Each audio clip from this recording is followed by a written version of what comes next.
வணக்கம். திருக்குறள் அதிகாரம் 89 உட்பகை.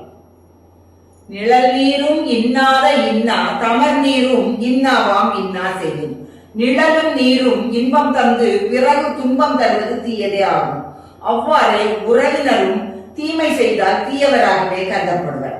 வாழ்போல் பகைவரை அஞ்சற்க அஞ்சுக கேள்போல் பகைவர் தொடர்பு. வாழ்போல் வெளியே எதிர்பட்டு நிற்கும் பகைவருக்கு அஞ்ச வேண்டாம். ஆனால் உறவினர் போல் நடிக்கும் பகைவருக்கு நாம் அஞ்ச வேண்டும். உட்பகை அஞ்சி தற்காக்க உலைவிடத்து மட்பகையின் மானத் தரும். உட்பகைக்கு அஞ்சி ஒருவன் தன்னை பாதுகாத்துக் கொள்ள வேண்டும். இல்லையெனில் நம்முடைய ஆபத்து காலத்தில் மண்கலம் அறுக்கும் கருவி போல அந்த உட்பகையானது அழிவு செய்துவிடும். மனமானா உட்பகை தோன்றின் இனமானா ஏதம் பலவும் தரும். மனம் ஏற்றுக்கொள்ளாத உட்பகையை உடனே அழிக்க வேண்டும். இல்லையெனில் நாம் உறவினர் உட்பட அனைவருக்கும் பகையை கொடுக்கும். உரல் முறையான் உட்பகை தோன்றின் இரல் முறையான் ஏதம் பலவும் தரும். உறவினரிடம் ஏற்படும் உட்பகை நாம் இறக்கும் வரை பலவித துன்பங்களை கொடுக்கும். ஒன்றாமை ஒன்றியார் கற்படின் எஞ்ஞான்றும் ஒன்றாமை ஒன்றல் அரிது.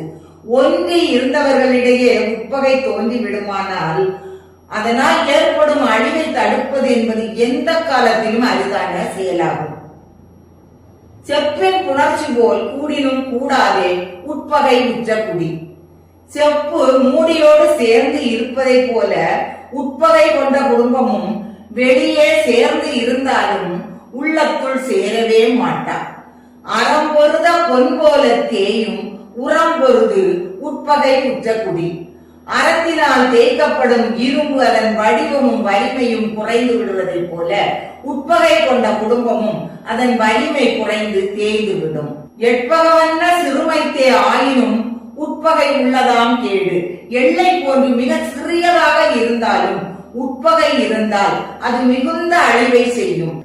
உடம்பாடு இல்லாதவர் வாழ்க்கை குடங்கருள் பாம்போடு உடனுழைந்தற்று.